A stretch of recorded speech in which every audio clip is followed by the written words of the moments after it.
সুপ্রিয় দর্শক শ্রোতা মণ্ডলী, গুণীজনের সাথে লাইভে একসাথে প্রোগ্রামের আজ 33তম পর্বে আপনাদের স্বাগত জানাচ্ছি। আমি সজীব মোহাম্মদ আরিফ।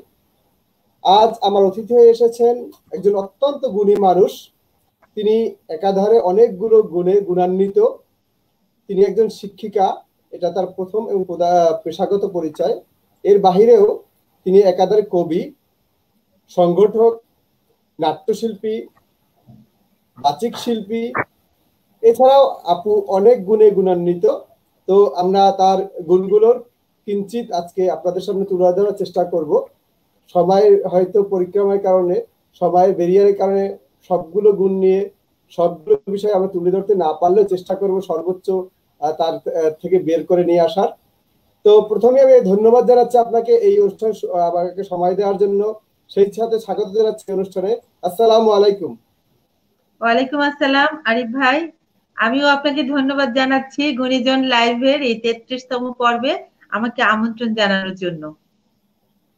তো অসংখ্য ধন্যবাদ আপু আবারও আপনাকে এখানে জয়েন করার জন্য। তো আমি আপনাকে, আপনি এই অনুষ্ঠানটা দেখেছেন, আমি আপনাকে অনুষ্ঠানের নিয়ম অনুযায়ী প্রথমেই আপনার পরিচয়টা আপনার মুখ থেকে আনুষ্ঠানিকভাবে শুনতে যাচ্ছি আমার দর্শকের উদ্দেশ্যে। আবারও ধন্যবাদ আপনাকে, ধন্যবাদ আমার প্রিয় বন্ধুদের, দর্শকদের যারা দেখছে আজকের এই লাইভটি, এবং আমার ভালোবাসার মানুষজন অনেকেই হয়তো আজকে আছেন, আমাকে দেখবেন, আমার কথা শুনবেন। আমি জাহানারা বেগম রেখা, প্রভাষক, একটা বিশ্ববিদ্যালয় কলেজে বাংলা বিভাগে অধ্যাপনা করছি।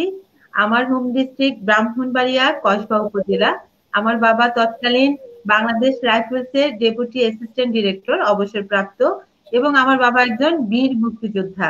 আমরা 5 ভাই বোন, আল্লাহর রহমতে আমরা 4 ভাই বোনই টিচার।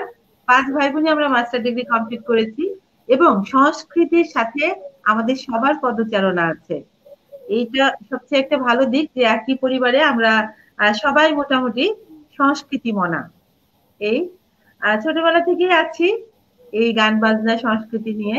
আমি সেই সাথে বাংলাদেশ বেতারে আছি, আমি একটা অনলাইন টেলিভিশনে নিউজ করছি, বাংলাদেশ টেলিভিশনে আছি, অনেকগুলো সেক্টরে কাজ করছি। আশা করছি আপনার দর্শকদের সাথে কথা বলবো, এবং আমি আমার মনের ভাবটুকু প্রকাশ করতে পেরে সত্যি ভীষণ আনন্দিত। আবারও আপনাকে ধন্যবাদ। আমরা আপু একদিক থেকে খুবই লাকি যে আপনি পারিবারিক দিক থেকেই আপনি একটা ব্যাকগ্রাউন্ড পেয়েছেন, এই যেহেতু সবাই আপনার পরিবারের সংস্কৃতির সাথে সংযুক্ত রয়েছে। তো আপু আমরা আপনার কাছ থেকে আমরা জানতে চাচ্ছি আপনি কবিতার সাথে কিভাবে সংযুক্ত হয়েছিলেন, যদি শুরুটা বলতেন এবং সময়টা বলতেন, আমার দর্শকরা আপনাদের কাছ থেকে কথা শুনে অনুপ্রাণিত হতো। আসলে কবিতার বিষয়টা আমি বলবো, আমার যত ভালো লাগার দিকগুলো আছে, কবিতা আমার সবচেয়ে বেশি ভালো লাগার দিক। তা আমি যখন ছোট আসলে কবিতা আবৃত্তি সেটা বুঝি না, কিন্তু আমাদের সময় স্কুলে আসলে অনেক প্রতিযোগিতা হতো, মৌসুমী প্রতিযোগিতা হতো, সেখানে 3টে আইটেমে অংশগ্রহণ করা যেত। তো তখন হলো ওই যে না বুঝে সুরে সুরে এমনি কবিতা পড়ে যেতাম। আমাদের ছোট নদী চলে বাঁকে বাঁকে, বৈশাখ মাসে তার হাঁটু জল থাকে, এইভাবে পড়ে যেতাম। তো এইভাবে পড়তে পড়তে দেখা যায় যতবারই আমি স্কুলে আবৃত্তি প্রতিযোগিতায় অংশগ্রহণ করেছি, ততবারই একটা আমি ছিলাম। আর আমার আসলে আল্লাহ সেটা বলবো, যারা আমার কাছের মানুষ তারা জানেন এবং দেখেও আমার মুখস্থিরতাটা অনেক আগে থেকেই বেশি ছিল, ভালো ছিল আলহামদুলিল্লাহ। তো মনে হতো যে কবিতা পড়তাম, মুখস্থ করতাম এবং অনর্গল বলে দিতাম, কখনো কোথাও শিখতাম না। তো টিচাররাও আমাকে চোখ আসবে যে তুই আসলে এত মনে রাখিস কিভাবে। এই তো এইভাবে করতে করতে করতে করতে এখন পর্যন্ত একদম অন্তরে ধারণ করতে। আচ্ছা আপু, আমার কিছুটা মাঝখানে কথা হয়তো কেটে গেছে, কথা একটু সাউন্ড মনে খুব সমস্যা হচ্ছে। তো শেষ দিকে দর্শক ভালোভাবে শুনছে কিনা আমি জানি না। আমি আপনাকে একটু সংক্ষেপে যদি আবার একটু প্রশ্ন করি যে এই সময়টা কবে নাগাদ শুরু হয়েছিল যে আপনার এই কবিতার সাথে পথ চলা? আসলে আমি যখন ভালো করে বুঝি না, ক্লাস 5-6 পড়ি, তখন থেকে আমি না বুঝি কবিতা পড়তাম, ভুল উচ্চারণে কবিতা পড়তাম, সত্যি কথা যেটা। তখন থেকে আমি কবিতা মুখস্থ পড়তাম। আর আমাদের সময়তে আপনি জানেন হয়তোবা, আমাদের বাংলা যে প্রশ্নটা হতো ছিল যে এইরকম একটি কবিতা 10 লাইন মুখস্থ লিখো। তো যে কারণে 10 লাইন মুখস্থ আমাদেরকে পরীক্ষার প্রশ্নে প্রথম লিখতে হতো। আমরা তো আর এখনকার মতো এরকম সৃজনশীল পরীক্ষা দিইনি, আমরা কিন্তু এইভাবে পাস করেছি। আচ্ছা, অবশ্যই। আমরা এটা হচ্ছে আপনার কবিতা লেখাটা কবে শুরু হয়েছে, আপনি নিজে কখন লেখা শুরু করেছেন? কবিতা লেখাটা আসলে যখন আমি কলেজে পড়ি তখনই আমি আমাদের কলেজে প্রতি বছর ম্যাগাজিন বের হতো, প্রতি মাসে আমাদের দেয়ালিকা বের হতো। তো ওই সাংস্কৃতিক সম্পাদক কলেজে আসলে নির্বাচনের সাথে ছিলাম, বিভিন্ন ভাবে এগিয়েছিলাম। তো ওই ম্যাগাজিনে আমার সবসময় একটা লেখা বের হতো এবং লেখাটা পড়ে আমাকে টিচাররা বলতেন যে তুই তো ভালোই লিখিস, লিখিস না কেন, তুই তো ভালোই লিখিস, লিখিস না কেন।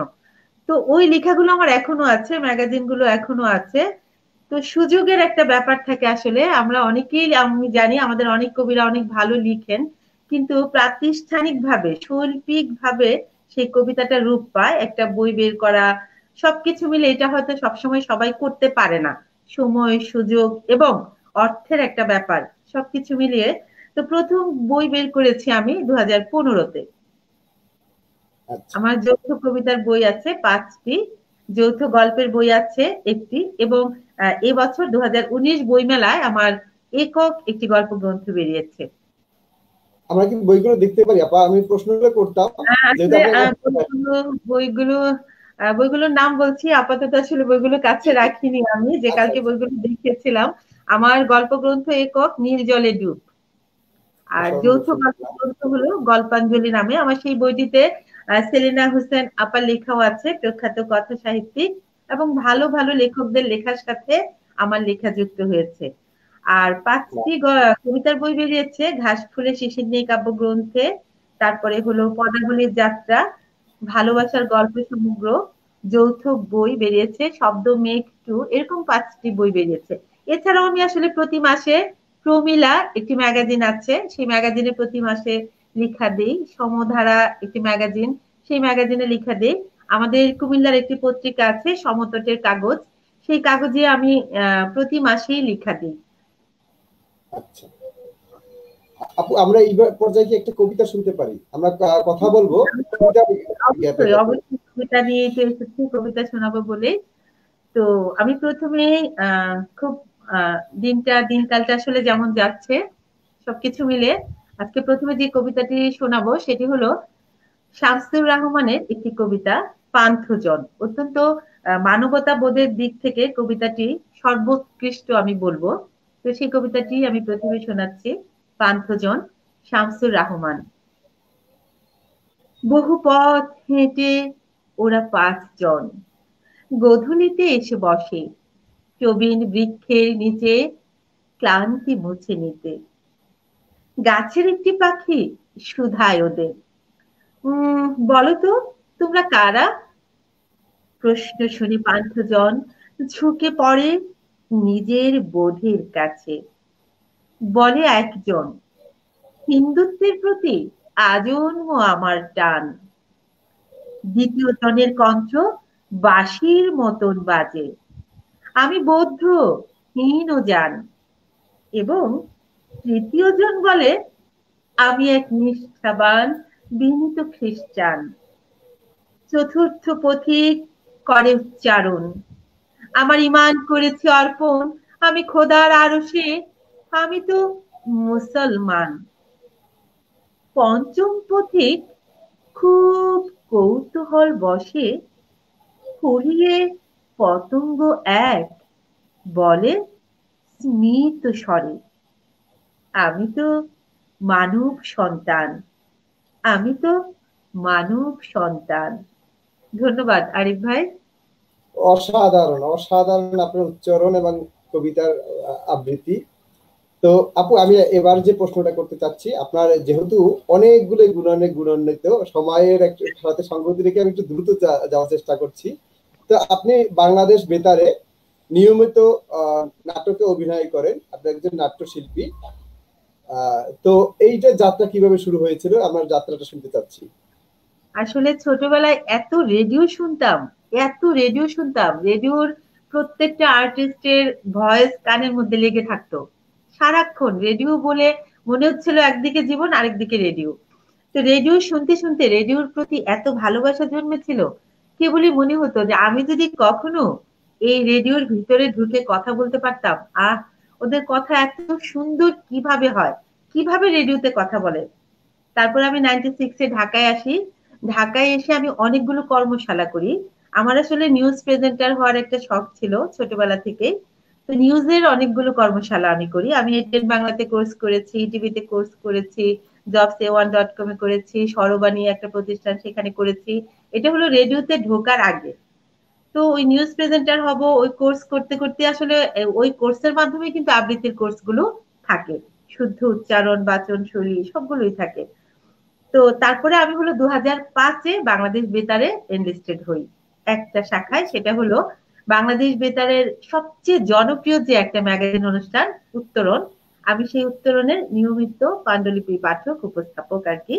তো সেখানে আমি এনলিস্টেড হই। তারপরে একে একে নাট্য বিভাগে, নাটক বিভাগে হই, এবং অনেকগুলো শাখায় বাংলাদেশ বেতারে আমি স্ক্রিপ্ট লিখি। আমি এক্সটার্নাল সার্ভিসে স্ক্রিপ্ট লিখি, পড়ি, কমার্শিয়াল স্ক্রিপ্ট লিখি, পড়ি, গৃহিণীর টুকিটাকি একটা স্ক্রিপ্ট আমি লিখি, পড়ি, এবং রূপচর্চা বিষয়ক একটা স্ক্রিপ্ট আমি লিখি এবং পড়ি, সাংস্কৃতিক অঙ্গনে একটা স্ক্রিপ্ট লিখি, পড়ি। মানে বাংলাদেশ বেতারই আমার সবকিছু আর কি বলতে হয়। তো বেতারের সাথে যেহেতু আসলে আমরা যারা বেতারে কাজ করি প্রত্যেকেই আহ বিভিন্ন ভাবে সংস্কৃতির সাথে নানা ভাবে, নানা টেলিভিশন গুলোতে এখন তো অনলাইন টেলিভিশনেরও অনেক সুযোগ আমাদেরকে করে দিয়েছে। আমরা প্রত্যেকেই আসলে ছোটাছুটি করি, শিল্পের সাথেই আমাদের বসবাস। এবং বাংলাদেশ বেতারে আমি বলি যে আমার প্রাণের স্পন্দন। আমার যতটুকু যা কিছু হয়েছে, বেতারে তো কেউ আমাদের চেহারা দেখছে না, কিন্তু আমরা প্রাণপণ চেষ্টা করে একটা আবৃত্তি করছি, কেউ দেখছে না, শুধু আমাদের কণ্ঠশৈলী দিয়ে আমরা দর্শককে, শ্রোতাদেরকে ধরে রাখি। এই হলো মানে বেতারের ভালো লাগার বিষয়টা। বেতারের যে বিষয়টি, এখন অনেক এফএম রেডিও হয়েছে, অনেক তারা বিভিন্ন লাইভও করছে, কিন্তু আমরাও যখন ছোট ছিলাম, আমাদের বয়স অনেক বেশি নয়, আমরা কিন্তু রেডিওর প্রতি একটা আসক্ত ছিল। আমরা সকালবেলা গানের একটা অনুষ্ঠান দিত, সকাল 10টা থেকে 11টা। তো এই সময়টা চেষ্টা করতাম পুরো অনুষ্ঠানটা শোনার জন্য।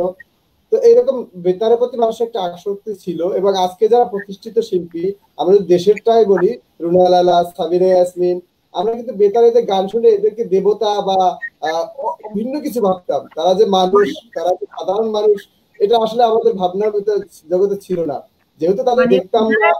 প্রাণের জায়গাটা দখল করে রেখেছে।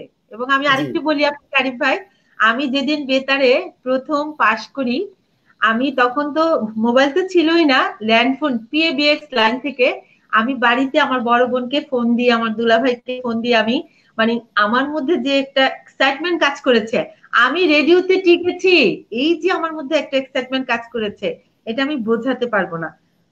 এখনো অনেকে বলে বেতার তো কেউ শুনে না, কেন তোমরা বেতার নিয়ে এত মানে হই হুল্লোড় করো, কিন্তু বেতারই আমরা যারা কাজ করি, রেডিও আসলে আমাদের মানে প্রাণের স্পন্দন আর কি আমি বলবো। অবশ্যই। তো এটা ছিল আপনি বলছেন 98 সালের দিকে।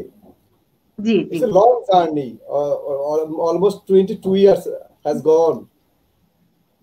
হ্যাঁ, সেই থেকে এখন পর্যন্ত আল্লাহর রহমতে আমি বেতারের সাথে কাজ করছি, একদম নিয়মিত কাজ করছি আলহামদুলিল্লাহ। বাট এই 2 মাসে ঘর থেকে বের হতে পারছি না, এটাই মনে হচ্ছে আমাদের জন্য জীবনের সবচেয়ে একটা দুঃসময়। আর সুসময় হলো এই যে আপনাদের মতো মানে গুণীজনেরা আমাদেরকে ডেকে বের করে এই যে আমাদেরকে কিছু বলার, মাইক্রোফোনের সামনে আবারও কিছু বলার সুযোগ করে দিচ্ছেন, এটা আমাদের কাছে অনেক বড় একটা প্রাপ্তি। আপু আসলে আমরা গুণীজন নয়, আমার কাজ হচ্ছে আমি গুণীজনদেরকে ডেকে মানুষের সামনে তাদের গুণ কিছুটা প্রদর্শন করা, যাতে করে তরুণ তরুণী যারা বিভিন্ন বিপদগামী অথবা যারা ইচ্ছা রয়েছে, কিছু আছে বিপদগামী অথবা কিছু আছে যা ইচ্ছা আছে কিন্তু অনুপ্রেরণার একটা জায়গায় অভাব রয়েছে, দেখা সামনে আইডিওলজির একটা অভাব রয়েছে, তারা যাতে উদ্বুদ্ধ হয়, তাদের উদ্দেশ্যেই আপনাদের মধ্যে গুণীজনকে আমাদের এই প্রদর্শন করার চেষ্টা। তো আপু আমরা আরেকটা কবিতায় চলে যাই। নিশ্চয়ই। এবার আমি যে কবিতাটি শোনাবো, আহ জয় গোস্বামীর একটি কবিতা, মেঘ বালিকার জন্য রূপকথা। আমি যখন ছোট ছিলাম, খেলতে যেতাম মেঘের দলে। একদিন এক মেঘ বালিকা প্রশ্ন করলো কৌতূহলে, আই ছেলেটা, নাম কি রে তোর? আমি বললাম খুশমন্তুর। মেঘ বালিকা রেগেই আগুন। মিথ্যে কথা, নাম কি অমন হয় কখনো? আমি বললাম, নিশ্চয়ই হয়, আগে আমার গল্প শোনো। সে বলল, শুনবো না, যা, সেই তো রানী, সেই তো রাজা, সেই তো একই ঢাল তলোয়ার, সেই তো একই রাজার কুমার পক্ষীরাজে, শুনবো না আর, ওসব বাজে। আমি বললাম, তোমার জন্য নতুন করে লিখবো তবে। সে বলল, সত্যি লিখবি? বেশ, তাহলে মস্ত করে লিখতে হবে, লিখে কিন্তু আমায় দিবি, মনে থাকবে। লিখতে লিখতে লেখা যখন সবেমাত্র 2-4 পাতা, হঠাৎ তখন ভূত চাপলো আমার মাথায়। খুঁজতে খুঁজতে চলে গেলাম ছোটবেলার মেঘের মাঠে। গিয়েই দেখি চেনা মুখ তো একটিও নেই তল্লাটে। এরই মধ্যে একজনকে মনে হলো অন্যরকম। এগিয়ে গিয়ে বলি তাকেই, তুমি কি সেই মেঘবালিকা? তুমি কি সেই? সে বলল, মনে তো নেই, আমারও সব মনে তো নেই। আমি বললাম, তুমি আমায় লেখার কথা বলেছিলে। সে বলল, সঙ্গে আছে, ভাসিয়ে দাও গায়ের ঝিলে। আর হ্যাঁ শোনো, এখন আমি মেঘ নই আর, সবাই এখন বৃষ্টি বলে ডাকে আমায়। বলেই হঠাৎ এক পশলায় চুল থেকে নখ আমায় পুরো ভিজিয়ে দিয়ে অন্য অন্য বৃষ্টি বাদল সঙ্গে নিয়ে মিলিয়ে গেল খরস্রোতায়, মিলিয়ে গেল দূরে কোথায়, দূরে দূরে। বৃষ্টি বলে ডাকে আমায়, বৃষ্টি বলে ডাকে আমায়। আপন মনে বলতে বলতে আমি কেবল বসে রইলাম ভিজে একসা কাপড় জামায় গাছের তলায়। বসে রইলাম বৃষ্টি নাকি মেঘের জন্য। এমন সময় অন্য একটি বৃষ্টি আমায় চিনতে পেরে বলল সে, তাতে মন খারাপের কি হয়েছে, এখন পুরো বর্ষা চলছে, তাই আমরা নানান দেশে ভীষণ ব্যস্ত। তুমিও যাও, মন দাও গে তোমার কাজে, বর্ষা থেকে ফিরে আমরা নিজেই যাব তোমার কাছে। এক পৃথিবী লিখবো আমি, এক পৃথিবী লিখবো বলে ঘর ছেড়ে সেই বেরিয়ে গেলাম। ঘর ছেড়ে সেই ঘর বাঁধলাম গহন বনে। একাই থাকবো, একাই দুটো ফুটিয়ে খাবো, দু এক মুঠো ধুলো বালি যখন যারা আসবে মনে, তাদের নিয়েই লিখবো, লিখেই যাব। এক পৃথিবীর 100 রকম স্বপ্ন দেখার সাধ্য থাকবে যেরূপ কথার, সেরূপ কথা আমার একার।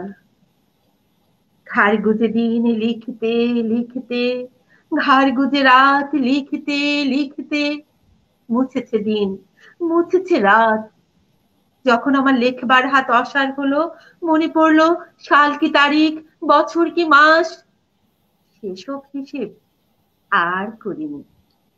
লেখার দিকে তাকিয়ে দেখি এক পৃথিবী লিখবো বলে একটা খাতাও শেষ করিনি। সঙ্গে সঙ্গে ঝমঝমিয়ে বৃষ্টি এলো খাতার উপর, বৃষ্টি এলো আমার আজীবনের লেখার উপর, বৃষ্টি এলো এই অরণ্যে। বাইরে তখন গাছের নিচে নাচছে ময়ূর আনন্দিত।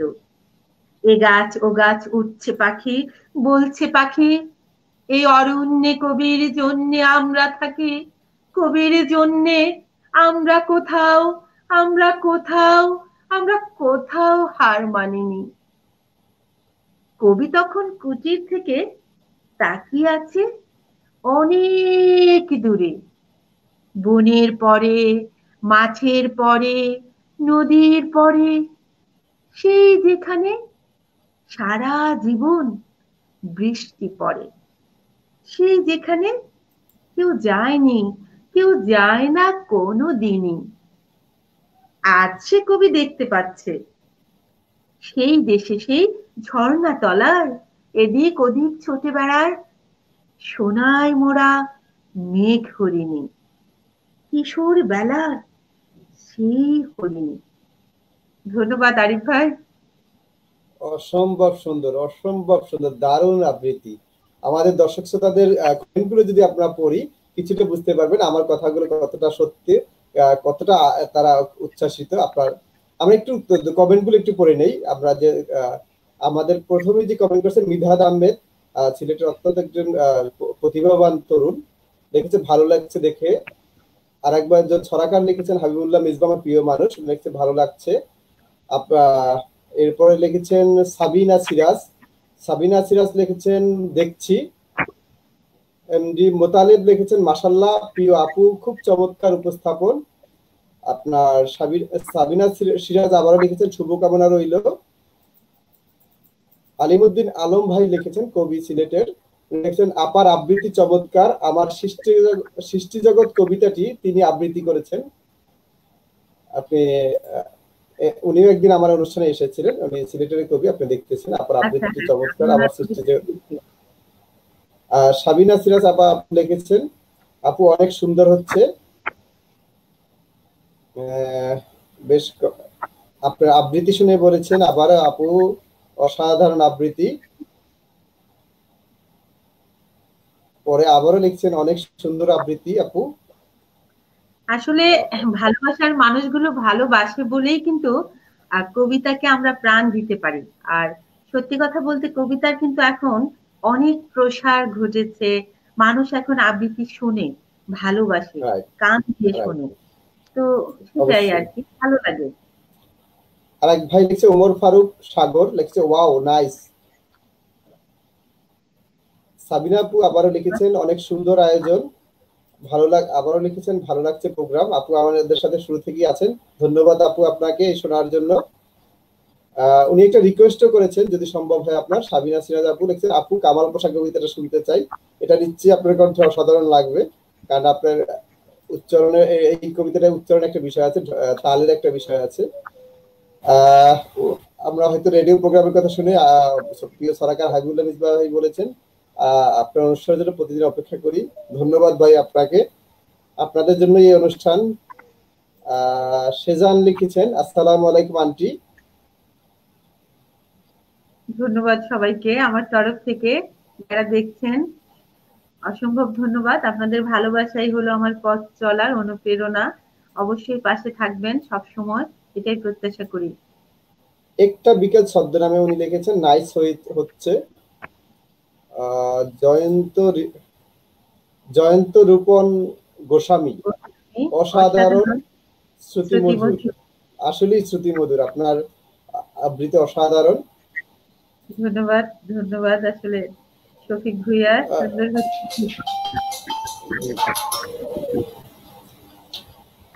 জি, এরপরে সাবিনা আপু আরো একটা কবিতা রিকোয়েস্ট করেছেন, আপু যদি ভালোবাসা পাই কবিতাটা শুনতে চাই। তো আমরা অনেকগুলো কমেন্ট পড়লাম, সবাইকে ধন্যবাদ আমাদের সাথে থাকার জন্য। তো আপু আমরা আরেকটা কবিতায় চলে যাই। আমি কি আসলে রিকোয়েস্টের কবিতাটাই তাহলে আগে শুনিয়ে যাই? হ্যাঁ হ্যাঁ জি অবশ্যই। সাবিনা সিরাজ আসলে কামাল পাশা কবিতাটি শুনতে চেয়েছে। কবিতাটা আমারও অসম্ভব প্রিয়, তবে অনেক দমের একটি কবিতা, সবসময় এরকম দম থাকে কিনা জানি না, যাই হোক আল্লাহ ভরসা, চেষ্টা করছি আমি।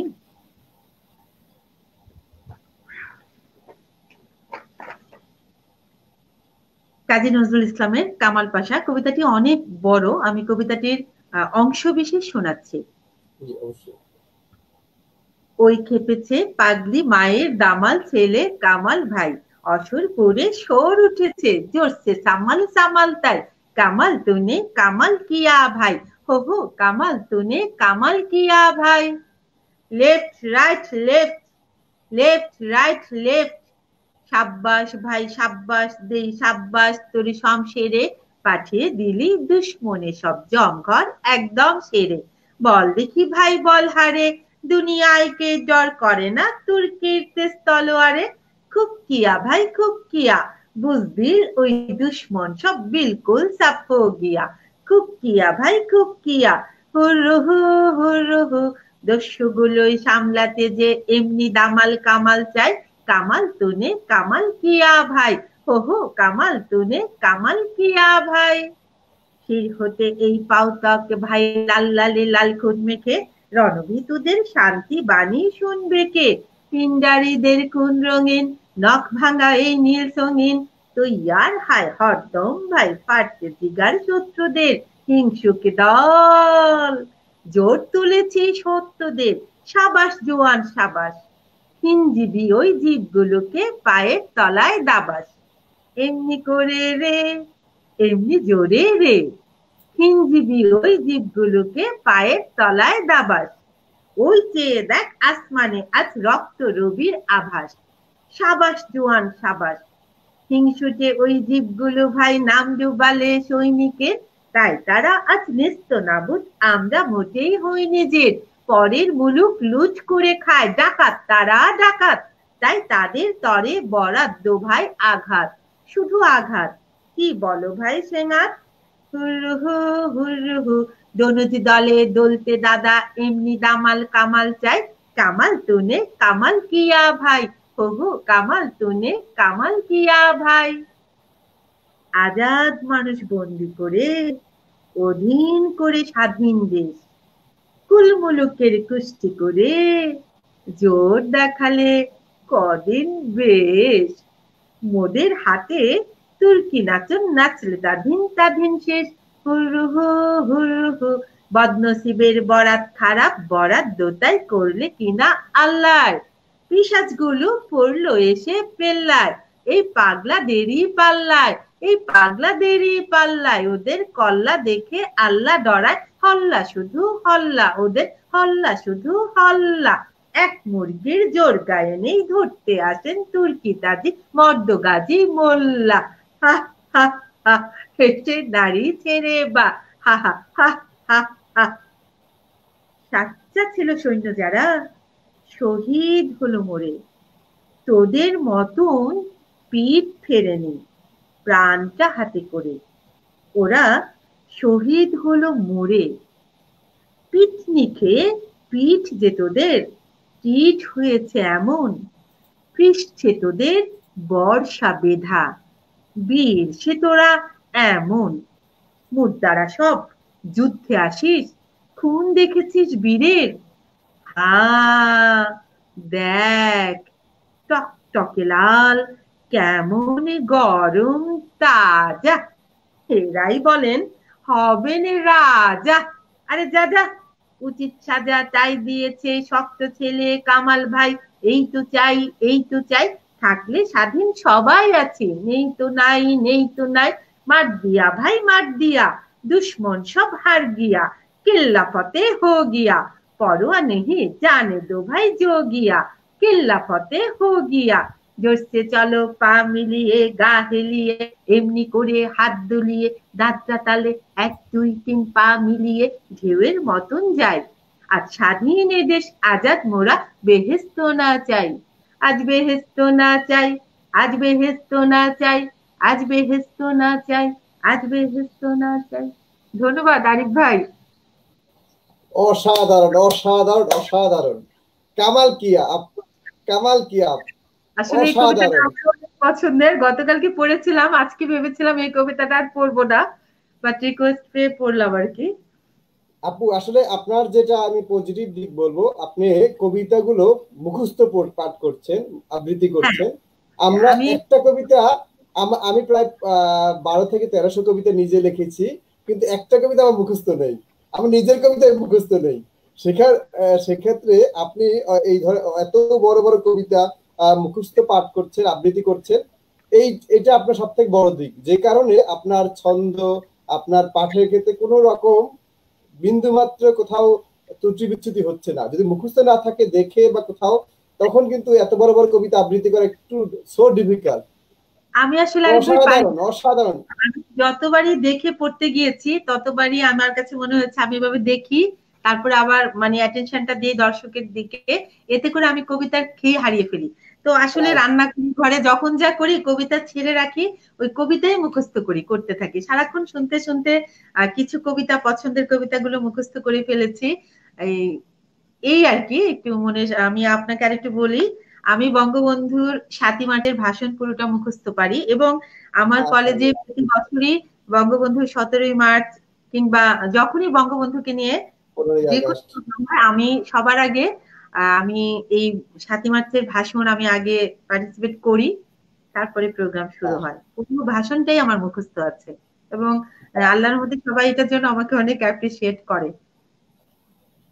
আমি প্রশ্ন করতাম আপনাকে, আপনি উত্তরটা দিয়ে দিয়েছেন আপনার কথার মাঝে, যে কিভাবে এতগুলো কবিতা বা এত এগুলো মুখস্থ রাখেন।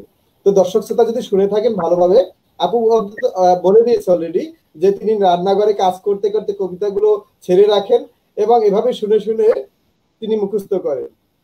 এছাড়া তো অসাধারণ একটা। হ্যাঁ, রাইট। এছাড়া উপায় নেই, কারণ আমি যদি মনে করি যে আমি বসে বসে এখন কবিতা মুখস্থ করব, বসছি, এটা তো হয় না। কারণ আমার হলো, আমি আপনাকে আগেও বলেছি বা দর্শকরা শুনেছে, আমি বেতারে যতগুলো প্রোগ্রাম করি আমাকে স্ক্রিপ্ট লিখতে হয়। তো স্ক্রিপ্ট লিখে আজকে এই প্রোগ্রাম থাকলে কালকে ওটা, এইভাবে একটা চাকরি করছি আল্লাহর রহমতে, স্টুডেন্টের সাথে একটা কমিউনিকেট আছে, সবকিছু মিলে তো ব্যস্তই থাকতে হয়, ঘর সংসার তো আছেই। হ্যাঁ, এখানে একটা প্রশ্ন মেয়েদের। আছে আপু। জি, আপনি এই প্রশ্নটা থেকে আমার একটা বিষয় প্রশ্ন রয়েছে আপনার কাছে। এই এতগুলো সৃষ্টিশীল কাজের সাথে জড়িত থাকা, এর পাশাপাশি আমি জানি আপনার একটা সুন্দর পরিবার রয়েছে। পরিবারে একজন নারী হিসেবে আপনাকে অবশ্যই অনেক কাজ করতে হয়। তো এত এই লকডাউনে আমাদের কিছু অভিজ্ঞতা হয়েছে সব পুরুষেরই। তো একজন, বিশেষ করে একজন নারী কত কাজ করে, আমরা অফিসে থাকি কিন্তু বাসায় যে কত কাজ রয়েছে একজন নারীর, আমরা অন্তত দেখে আর শিখেছি। তো এত কাজ সামলে আবার এতগুলো শিল্প সংস্কৃতির সেক্টরের সাথে জড়িত, এটা কিভাবে সম্ভব? আসলে ভাইয়া, সবকিছু সবার জন্য আমি এই কথাটা বলবো, মানুষের পরিশ্রম মানুষকে অনেক দূর এগিয়ে নিয়ে যায়। পরিশ্রমী মানুষ কখনো পিছিয়ে থাকে না, আমি বলবো আর কি। পরিশ্রমী মানুষ কখনোই পিছিয়ে থাকে না। সেই সাথে যদি আপনার সেই কাজের প্রতি আপনার শ্রদ্ধা, ভালোবাসা এবং আপনার আন্তরিকতা থাকে, ঐকান্তিকতা থাকে, চেষ্টা থাকে, মানুষ কখনো পিছিয়ে থাকে না। সেটাই আমি বলবো আর কি। যে আমি এমনও হয়েছে আমার, যে আমি কলেজ থেকে এসে বাসায় বাসায় ঢুকতেও পারিনি, বা কোনোদিন ঢুকেছি, হ্যাঁ, এই ব্যাগটা রেখে বা এই শাড়িটা চেঞ্জ করে আমি আরেকটা শাড়ি পরে নিউজ পড়তে গিয়েছি। হ্যাঁ, এমনও হয়েছে আমি সময়টা মেনটেন করতে পারছি না, কলেজে বসে আমি মুখটা ধুয়ে কোন রকম একটু মেকআপ টেকআপও সেরে নিয়েছি, আমি সেই নিউজ পড়তে চলে গিয়েছি। মানে আমার কাজগুলো, ধ্যানটা তো কাজের সাথেই। এবং আমি এটা সবার জন্য বলবো, যারা আসলে কাজের সাথে ইনভলভ থাকে তারা ভালো থাকে, সুস্থ থাকে, আলহামদুলিল্লাহ, আমি এটা বলবো। তাদের তো না, মাথায় আপনি অন্য কিছু থাকে না, শুধু কাজ আর রাইট। কাজ, এবং কাজটা কিভাবে ভালো হবে। আমি রেডিওতে পড়ে আসছি, হ্যাঁ, পড়ার পরে একটা শব্দ যদি কোনো কারণে ভুল হয় বা ফাম্বলিং হয়, হ্যাঁ, একদিন যেমন আমি ক্ষেত আর খ্যাত, এই শব্দ দুটো আমার কানে সবসময় বাজে, তো একটুখানি আমার নড়ে চড়ে গিয়েছিল। এর জন্য আমার বুকের ভেতরে যে একটা জল, মানে কি বলবো, একটা দাবদাহ হচ্ছিল। হ্যাঁ, যে কেউ যেন আমাকে মেরে ফেলতেছে, কেউ আমাকে কিচ্ছু বলেনি, কিন্তু নিজের অনুশোচনাতেই নিজে মরে গিয়েছিলাম, যে নিজেকে এত সতর্ক থেকে কাজগুলো করতে হয়, এত সতর্ক থেকে কাজগুলো করতে হয়। আপু আমার মনে হয় কোনো আহ, আহ, সমালোচক বা কোনো শিক্ষক দরকার নেই। আপনি যেটা বলেছেন, আমরা যদি এইটুকু ফলো করি যে নিজের ভুলগুলো নিজে বুঝে ওইটা শুধরানোর চেষ্টা করি, তার মনে আর ভুলের সম্ভাবনা খুব কম হয়ে যাবে। আমরা দেখেন, আপনি এত সুন্দর করে উপস্থাপন করেন, কথা বলেন, এটা আমার বিশ্বাস একদিনে হয়নি। আমরা অনেকেই চেষ্টা করি। আমি দেখেন, কথা বলতে গেলে আমাদের আসলে আমার অনেক সমস্যা আছে, আমি নিজেও জানি। তো আপনারা যারা অনেক এই যে অসম্ভব সুন্দর করে কথা বলেন, নিশ্চয়ই এটা একদিনে হয়নি। তো আপনার মতো যদি সুন্দর করে কথা বলতে চায় মানুষ, আবৃত্তি অনেক পরের বিষয়, আগে সুন্দর করে কথা বলা, উপস্থাপনা, এটা কিভাবে সম্ভব? আসলে আমি বলবো, শেখার কোনো শেষ নেই। এখনো শিখছি, এখনো যে আমি পারি আমার কাছে মনে হয় না। এখনো পড়তে গেলে একটু যদি কনসেন্ট হারিয়ে ফেলি, মনে হয় যে একটা শব্দ মেঘকে ম্যাঘ বলে ফেলি, যেটা আবৃত্তির ভাষায় অত্যন্ত অশুদ্ধ একটি শব্দ। হ্যাঁ, এরকম আর কি, যে একটু যদি খেয়ে হারিয়ে ফেলি শব্দগুলো ভুল হয়ে যায়। শেখার তো কোনো শেষ নেই। আমি গত বছরও ঢাকা স্বরকল্পন নামে একটা আবৃত্তি সংগঠন কর্মশালায় 4 মাসের একটা কোর্স করেছি, এবং এখনো যেখানে 3 দিন 4 দিনের কোর্স হচ্ছে, আমি সেখানে ছুটে যাই, 3 দিন 4 দিন সেখানে কোর্স করি, এবং সেখানে যারা ক্লাস নেন তারা প্রত্যেকে আমাদের দেশের বরেণ্য আবৃত্তিকার, জয়ন্ত দা, ভাস্বর দা, শিমুল ভাই, মাহি ভাই, ওনাদের তো লেকচার শুনেই যাচ্ছি, শুনছি, আর প্রতিনিয়ত আবৃত্তি শুনি, প্রতিনিয়ত আবৃত্তি শুনি। সবচেয়ে বড় কথা হলো অনুশীলনের কোনো বিকল্প নেই। অনুশীলন আপনাকে করতে হবে, চর্চার মধ্যে থাকতে হবে। আপনি যত ব্রিলিয়ান্টই হন না কেন, আজকে যে কবিতাটা আপনি মুখস্থ করেছেন, আপনি যদি মনে করেন যে 15 দিন পরে, আপনি 15 দিন একেবারেই কোনো কবিতা পড়বেন না, 15 দিন পরে আপনি সেই কবিতাটার প্রেজেন্টেশনটা, এটা এত ভালো করে করতে পারবেন না। আপনি যদি প্রতিদিনই একটু একটু করেন তাহলে হবে, তাহলে হবে। এটা আমি প্রমাণ পেয়েছি। আমি একটা কবিতা করে আমি নিজে নিজে কাঁদি। যেদিন আমি কবিতাটা করে কাঁদি না, সেদিন আমি এই কবিতাটা মঞ্চে করতে গেলেও আমি কাঁদি না।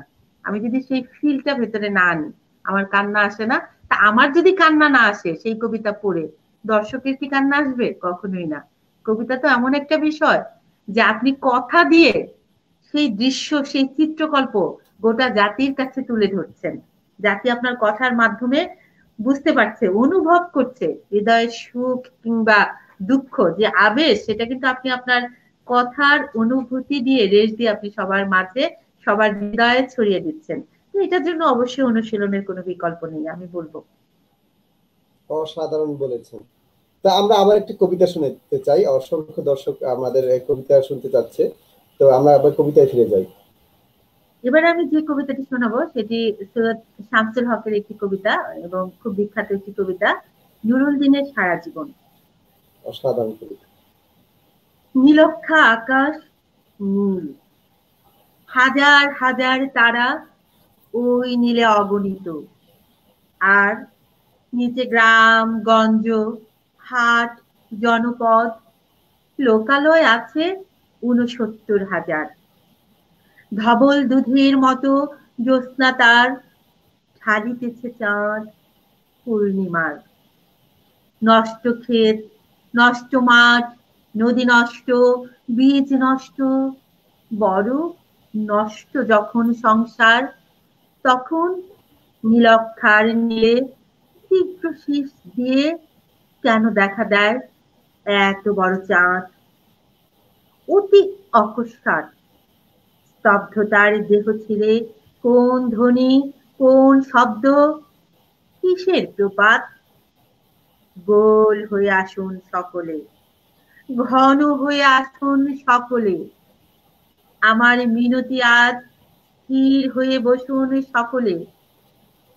অতীত হঠাৎ হাতে হানা দেয় মানুষের বন্ধ দরজায়। এই তীব্র স্বচ্ছ পূর্ণিমায় নুরুল দিনের কথা মনে পড়ে যায়। কাল ঘুম যখন বাংলায় তার দীর্ঘ দেহ নিয়ে আবার নুরুল দিন দেখা দেয় মরা আঙিনায়। নুরুল দিনের বাড়ি রংপুরে গেছিল। রংপুরে একদিন নুরুল দিন ডাক দিয়েছিল ১১৮৯ সনে। আবার বাংলার বুঝি পড়ে যায় মনে। নুরুল দিনের কথা মনে পড়ে যায় যখন শকুন নেমে আসে এই সোনার বাংলায়। নুরুল দিনের কথা মনে পড়ে যায় যখন আমার দেশ ছেয়ে যায় দালালেরই আলখেল্লায়। নুরুল দিনের কথা মনে পড়ে যায় যখন আমার কণ্ঠ বাজেয়াপ্ত করে নিয়ে যায়। নুরুল দিনের কথা মনে পড়ে যায় যখন আমার স্বপ্ন লুট হয়ে যায়। নুরুল দিনের কথা মনে পড়ে যায় যখন আমারই দেশে, আমারই দেহ থেকে রক্ত ঝরে যায় ইতিহাসের প্রতিটি পৃষ্ঠায়। আসুন, আসুন তবে আজ এই প্রশস্ত প্রান্তরে, যখন স্মৃতির দুধ জ্যোৎস্নার সাথে ছড়ে পড়ে, তখন কে থাকে ঘুমে, কে থাকে ভিতরে, কে একা নিঃসঙ্গ বসে অশ্রুপাত করে। সমস্ত নদীর অশ্রু অবশেষে ব্রহ্মপুত্রে মেশে। নুরুল দিনের কথাও যেন সারা দেশে পাহাড়ি ঢলের মতো নেমে এসে সমস্ত ভাষায়। অভাগা মানুষ যেন আবার জেগে উঠে এ আশায় যে আবার নুরুল দিন একদিন আসবে বাংলায়, আবার নুরুল দিন একদিন কাল পূর্ণিমায় দিবে ডাক, জাগো বাহে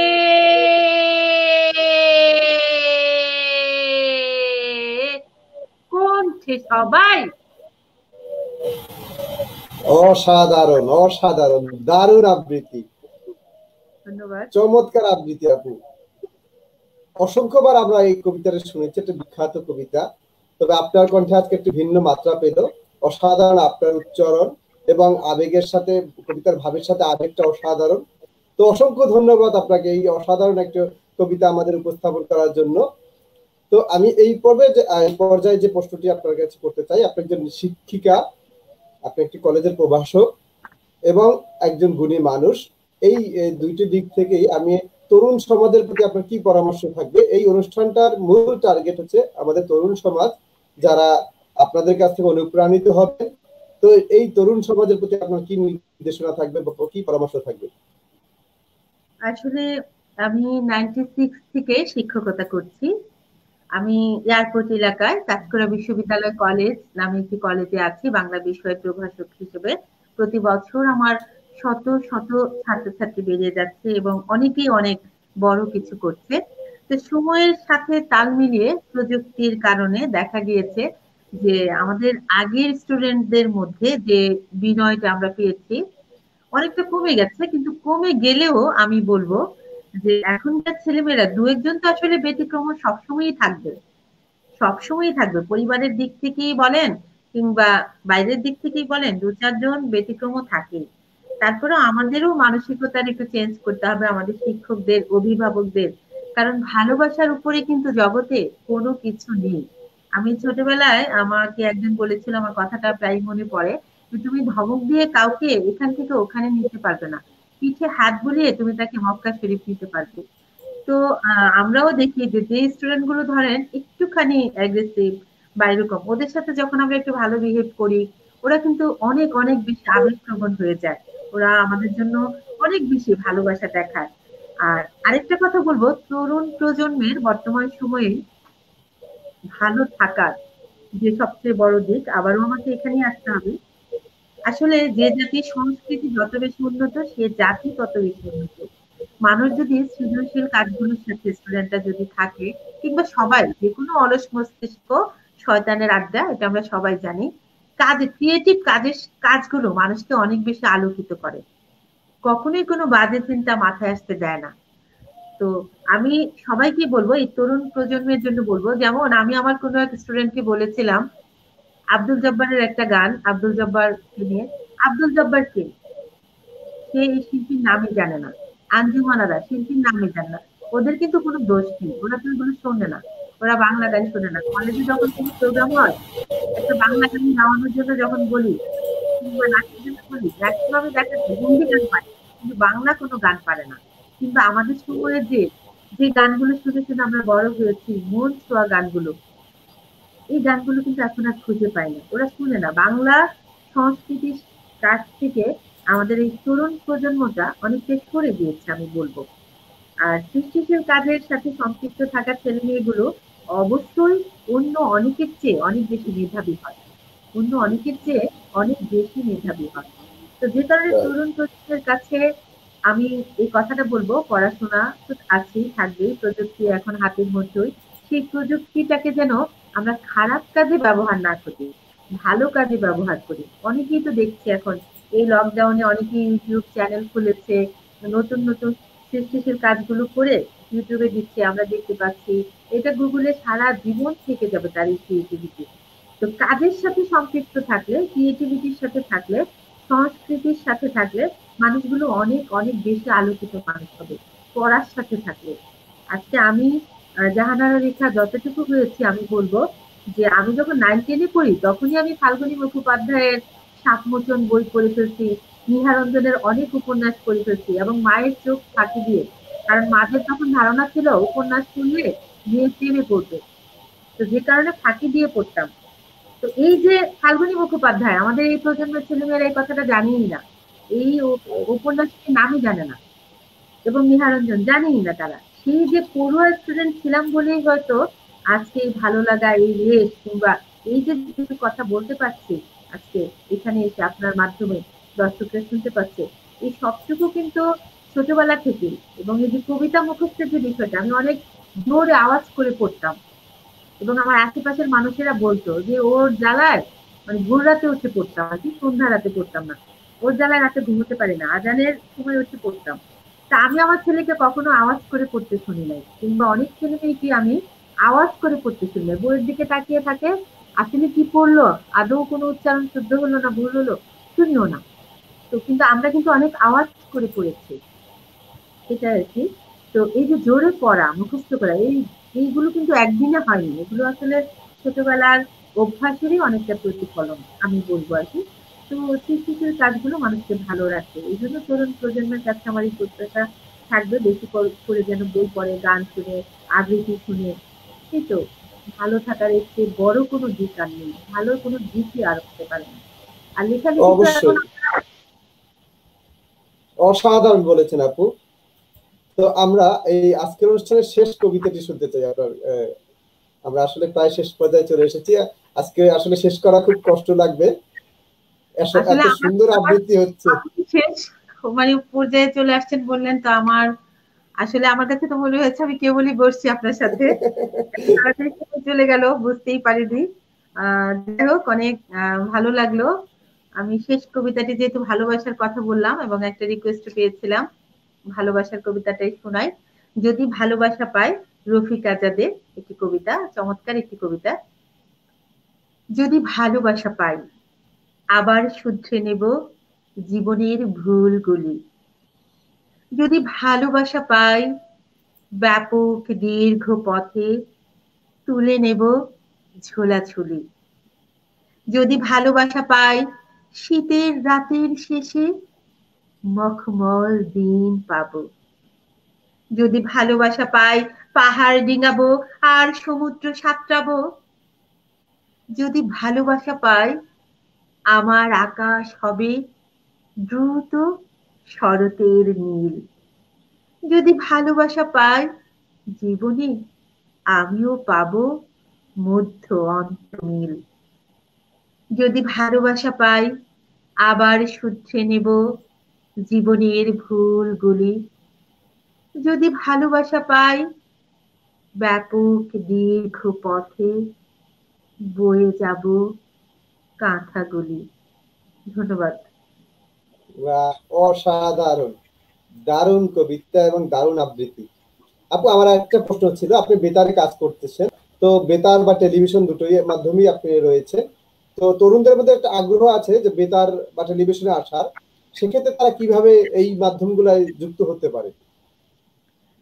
আসলে বেতার কিন্তু এই যে অডিশন নিচ্ছে বিভিন্ন সেক্টরে, কিন্তু আমরা তো আসলে ওইরকম যেটুকু শুনি আর কি, যে ওইরকম শুদ্ধ উচ্চারণ এই সেক্টর গুলোতে কাজ করতে হলে সবচেয়ে যেটা বেশি প্রয়োজন, সেটা হলো শুদ্ধ উচ্চারণ। আপনি যত চমৎকার আবৃত্তি করেন, যত নাটকীয়তায় আনেন না কেন, আপনার উচ্চারণ যদি শুদ্ধ না হয়, তাহলে এই সেক্টর গুলোতে কাজ করা যাবে না, এই সেক্টর গুলোতে কখনোই কাজ করা যাবে না। নিউজ পড়ছিলাম, একজন পাশে বসেছিল, তো নর্মালি আমরা জানি আহ্বান একটা শব্দ আছে, তা আমি পড়েছি আহ্বান। উনি নিউজ শেষ হওয়ার পরে আমাকে বললো যে আপনি তো ভুল করেছেন, আপনি আহ্বান রে আহ্বান পড়ছেন কেন। তো আমি ওনার দিকে তাকিয়েছিলাম কিছুক্ষণ, কারণ আমি বুঝতে চাচ্ছিলাম আগে যে উনি আসলে কতটুকু জানে, কারণ যদি না জানে তাহলে ওনার সাথে আমার এই কথাটা বুঝিয়ে বা তর্ক করে লাভ হবে না। তো যাই হোক, আমার হয়ে তখন আরেকজন ওনাকে বুঝিয়ে দিল বিষয়টা, যে আহ্বানই শুদ্ধ। এখন যে জানে না সে কিন্তু আহ্বান পড়ে যাচ্ছে, কিন্তু এই শব্দটি মানে পুরোপুরি ভুল। যে জানে না সে মেঘ পড়ে যাচ্ছে, এটা হবে মেঘ। তো এইরকম শুদ্ধ উচ্চারণ, অবশ্যই উচ্চারণটা শিখতে হবে। আর এখন তো আসলে অনেক কর্মশালা হয়, অনেক সংগঠন আছে, টিএসসি তে প্রতি মাসে কর্মশালা হচ্ছে। আমরা কর্মশালা না করলেও এখনো টিএসসি তে গিয়ে বসে থাকি, এখনো গিয়ে বসে থাকি। আমি অনেকগুলো সংগঠনের সাথে আছি, দেখা যায় যে প্রতি শুক্রবার না পারলেও মাসে একবার হলো আমরা একটা গেট টুগেদার করি, আমরা আমাদের কর্মশালায় শুনি, আমাদের কর্মশালায় যারা গেস্ট থাকেন তারা দেশের বরেণ্য আবৃত্তিকার কিংবা সংবাদ পাঠক, যারা গুরু আমাদের, প্রত্যেকের কথা আমরা শোনার জন্য যাই, গিয়ে শুনি। তো তো শুদ্ধ উচ্চারণটা অবশ্যই অনেক বেশি প্রয়োজন, তবে পরীক্ষাগুলোতে পাস করা যাবে। এছাড়া অশুদ্ধ উচ্চারণ নিয়ে এই সেক্টরগুলোতে আসলে কাজ করা যায় না, টিকে থাকা যায় না। আপনার কানই লাগবে। আমি যত ভালো করি একটা শব্দ, আমি একটা গান গাইতেছি, একটা গানের সুরে যদি আমি বলি, গানের সুরে সুরে পাগল মন মন রে মন কেন এত কথা বলে, শুদ্ধভাবে করেছি। যদি আমি এই মনকে মন বলি তাহলে শুনতে কেমন লাগে একটু শুনেন। ও পাগল মন মন রে মন কেন এত কথা বলে। হয়েছে? শুনতে কি শ্রুতি মধুর লেগেছে? নিশ্চয়ই না। আমরা লিখবো ম দন্ত ন মন, কিন্তু শুদ্ধ উচ্চারণ মন। অতএব মানে শ্রুতি মধুরতা আনতে হলে আপনাকে উচ্চারণের দিকে অবশ্যই নজর দিতে হবে। আপনি এই উচ্চারণটা কিভাবে শুদ্ধ করা যায়, এক্ষেত্রে কি পরামর্শ দেবেন? এই যে আমরা কর্মশালা করেছি, এখনো শিখছি।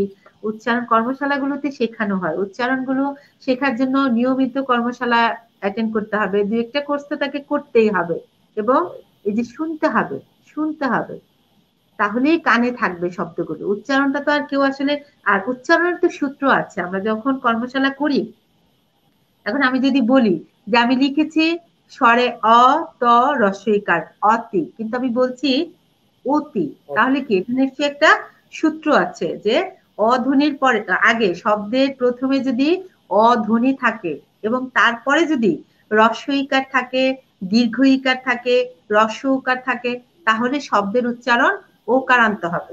যেমন ধরেন আমি লিখেছি নদী, কিন্তু আমি কিন্তু উচ্চারণ করি নদী। আমি লিখেছি অভিধান, আমি কিন্তু উচ্চারণ করি অভিধান।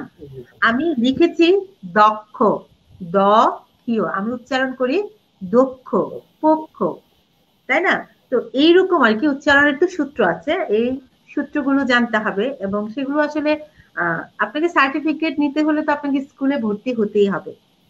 অবশ্যই আপনাকে এসএসসি পাস করতে হলে আপনাকে পড়াশোনা করেই আসতে হবে, এবং সেই পড়াশোনার মাধ্যমেই আপনি এই যে নিয়মগুলো, এগুলো নিজে থেকে আমি যতই বলি, কোনো স্টুডেন্ট ঘরে বসে, আমি যেহেতু বাংলা টিচার, উচ্চারণের নিয়ম আমার ইউটিউব চ্যানেল আছে, আমি করে করে কিন্তু ইউটিউবে ছাড়ছি বাংলা উচ্চারণ শেখার সহজ নিয়ম, কিন্তু আমি খুব বেশি কিন্তু ভিউয়ার্স দেখতে পাই না, দেখে না, শোনার তো দরকার নাই, বুঝছেন? আমি কিন্তু ছেড়েছি এই টপিক গুলো, আমি প্রতিনিয়তই আমার এই চ্যানেলে আমি ছাড়ছি। আপনার চ্যানেলটা আজকে অনুষ্ঠানের মাধ্যমে যদি নামটা বলে দিতেন, আমাদের হয়তো দর্শক আমার দুটো চ্যানেল আছে, আমার দুটো চ্যানেল। একটি হলো আবৃত্তি কুঞ্জ, যেখানে আমি আমার নিজস্ব স্টুডিও আছে, সেই স্টুডিওতে আমি নবীন প্রবীণ কবিদের কবিতা আবৃত্তি করে আমি আমার ইউটিউব চ্যানেলে দেই এবং কবিদেরকে দেই। আমার স্টুডিওতে আমি সেগুলো করি, এবং এই পর্যন্ত আল্লাহর রহমতে আমি প্রায় 100 নবীন কবির কবিতা আমি আমার কণ্ঠে নিয়েছি, এবং শুকর আলহামদুলিল্লাহ উইথ অনারিয়াম আমি এই কাজটা করছি, এবং আমি মনে হয় প্রথম এই কাজটা করছি যে নিজে স্টুডিও দিয়ে নিজে যে কবিতা এর আগে কেউ কখনো পড়েনি, নবীন কবিদের কবিতা, সেই কবিতা আমি আবৃত্তি করে ইউটিউব চ্যানেলে ছাড়ছি। এবং আমার শিক্ষামূলক একটি চ্যানেল বাংলা পিঠ, আমি আজকে সবাইকে বলবো আমার চ্যানেলটি যেন সবাই সাবস্ক্রাইব করে, আমার বন্ধুরা। অবশ্যই আমি সবাইকে অবশ্যই আমি রিকোয়েস্ট করব আপনারা এই দুটি চ্যানেলই সাবস্ক্রাইব করে আপনার সাথে থাকবেন, কারণ এখানে দুটোই আমাদের আসলে দিন শেষে লাভ হবে। আমি আবৃত্তি কুঞ্জের আবৃত্তিগুলো আমি নিজেও শুনি, এবং আপনার পরবর্তী চ্যানেলগুলো আমি আশা করি সাবস্ক্রাইব করে আমি প্রত্যেকটা ভিডিও দেখবো, এবং সবাইকে রিকোয়েস্ট করব সবাই যেন দেখেন এবং শোনেন, এখান থেকে আমরা অন্তত কিছুটা নিতে পারবো। তো আপু, সর্বশেষ প্রশ্ন আপনার কাছে, এই যে সাহিত্য জগতে আপনার বিচরণ, পদচারণা রয়েছে, এটা নিয়ে আপনার স্বপ্ন কি, ভবিষ্যৎ পরিকল্পনা বা আপনার স্বপ্ন কি? আসলে এই বছরই বইমেলায় আরেকটা নতুন কবিতার বই বের করতাম, হয়ে ওঠেনি। আশা করছি আগামী বইমেলায় আমার একটি একক কবিতার বই আমি বের করব ইনশাল্লাহ। লেখালেখির সাথে আছে, থাকতে চাই। আর কবিতাটা হয়ে গেছে আসলে এখন আমার প্রাণ। কবিতা নিয়ে আমি অনেক দূর যেতে চাই, এবং যে কারণে আমি নিজে সেই স্টুডিওটা দিয়েছি এবং কবিতার কাজ করছি। কবিরা আমাকে কবিতা দিচ্ছেন, সহযোগিতা করছেন। আপনাদের এই অনুষ্ঠানের মাধ্যমে আমি কবিদেরকেও ধন্যবাদ জানাচ্ছি যারা কবিতা দিয়ে আমার পাশে রয়েছেন। অনেক দূর যেতে চাই কবিতা স্বপ্ন পূরণে, আমি কবিতাকে আমি হাতিয়ার করে নিয়েছি, এবং আমি আশা করছি যে আমি পারবো, কারণ আমার আর ভেতরে যে উদ্যমতা আমি নিয়ে নেমেছি, আল্লাহ যেন আমার সহায় হয়, দোয়া করবেন। অসংখ্য ধন্যবাদ আপু, আমরা প্রায় শেষ পর্যায়ে চলে এসেছি। তো আপনি আজকে এই অসম্ভব সুন্দর আলোচনা, অনেক সুন্দর সুন্দর আবৃত্তি দিয়ে অনুষ্ঠানকে মহামান্বিত করেছেন, এজন্য আপনাকে অসংখ্য ধন্যবাদ। সর্বশেষ আপনার দর্শকের উদ্দেশ্যে যদি আপনি বিদায় নিতেন। ধন্যবাদ আরিফ ভাই আপনাকে, আপনি গুণীজন লাইব্রেরি 33তম পর্বে আমাকে আমন্ত্রণ জানিয়েছেন। এবং ধন্যবাদ দর্শকদেরকে যারা আমাদের সাথে ছিলেন এবং যারা পরে দেখবেন, সবাইকে ধন্যবাদ। সবাই সংস্কৃতির সাথে থাকুন, ভালো থাকুন এবং সুস্থ থাকুন। সবাই আমার জন্য দোয়া করবেন, আমি যেন আমার স্বপ্ন পূরণ করতে পারি। সবাইকে আবারও ধন্যবাদ। অসংখ্য ধন্যবাদ আপু। তো যারা এতক্ষণ যাবৎ আমাদের অনুষ্ঠান দেখেছেন, শুনেছেন, সবাইকে অসংখ্য ধন্যবাদ জানাচ্ছি কষ্ট করে এতক্ষণ দীর্ঘ সময় থাকার জন্য। সেই সাথে আগামী পর্ব দেখার আমন্ত্রণ জানাচ্ছি। আগামীকালকে নতুন কোনো অতিথি নিয়ে একই সময় হাজির হব। সেই পর্যন্ত সবাই ভালো থাকবেন, সুস্থ থাকবেন, সংস্কৃতি এ শিল্পের সাথে জড়িত থাকবেন। সবাই সুস্থ মনে, সুস্থ শরীরে দীর্ঘ দিন বেঁচে থাকুন, শিল্প সংস্কৃতির সাথে জড়িত থাকুন, সেই আশাবাদ ব্যক্ত করে শেষ করছি। আল্লাহ হাফেজ। আল্লাহ হাফেজ আপু। আল্লাহ হাফেজ ভাইয়া, অনেক ভালো থাকবেন। জি, আসসালামু আলাইকুম। আসসালামু আলাইকুম।